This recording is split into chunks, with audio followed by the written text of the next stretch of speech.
Најзначајниот придонес МЦМС што го има направено во борбата против корупција е тоа што направи една состојба во која што не работи сам.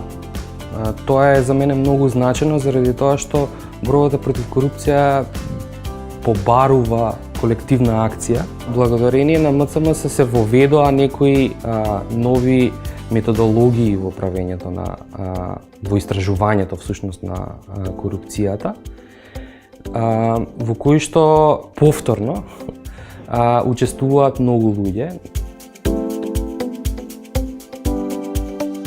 Со МЦМ соработката Државната комисија за спречување на корупција започна негде пред 10 години, особено во периодот кога по наша покана беа представници од вашата невладина организација во изготвувањето на првата државна програма за спречување на корупцијата и сувирот на интереси.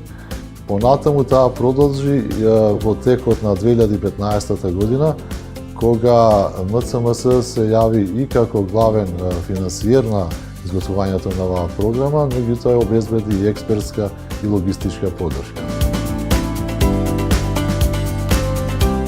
Придонесот на МЦМС во борбата против корупцијата во Македонија е несомнен во изминатите години.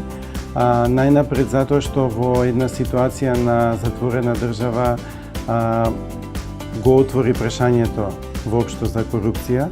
Понатаму настојуваше таа дебата постојано да биде отворена, се присутна во општеството.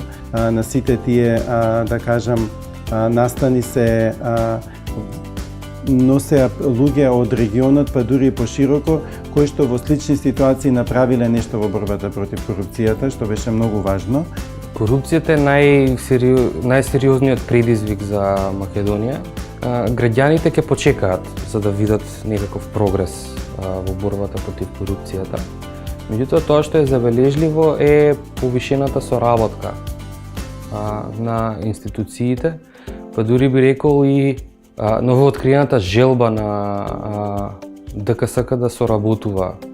Јас со задоволство може да констатирам дека овој тренд на коалицирање, односно на изнаоѓање на заеднички механизми и соработка во борбата против корупцијата од источок во минатите години во последно време се потврдува како успешна практика. Воведе е истражување, тоест истражувачки метод, пристап кој што истражува не неопходно перцепции, туку истражува административна корупција која што се случува, всушност виктимизацијски, односно искуствени истражувања за тоа која е состојбата со корупцијата и кои се параметрите кои што одредуваат колку е зафатот на корупцијата, колкава е толеранцијата, колкава е спремноста да се бориме против корупција како општество.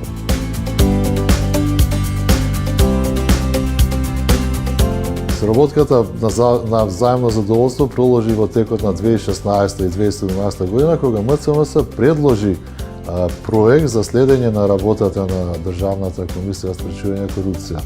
Произлегоа добри препораки кои што ДКСК ќе мора да ги имплементира во својата работа и практика со цел да го унапреди својот имидж како централно тело за превенција на корупцијата во Република Македонија. На крајот би рекол дека придонесот беше исто така во постојаното посочување на решења во разни сфери како да се бориме против корупцијата. Една од најзначајните долгата дискусија за моделите и начините како да се организира телото за борба против корупцијата, Државната комисија за спречување на корупцијата. Македонскиот центар за меѓународна соработка имаше една обединувачка, една водечка улога, која што преку платформата, мораме да ја спомнеме, продолжува и понатаму, но застана на едни здрави нозе во, да кажам, во тој период на тој засилен ангажман.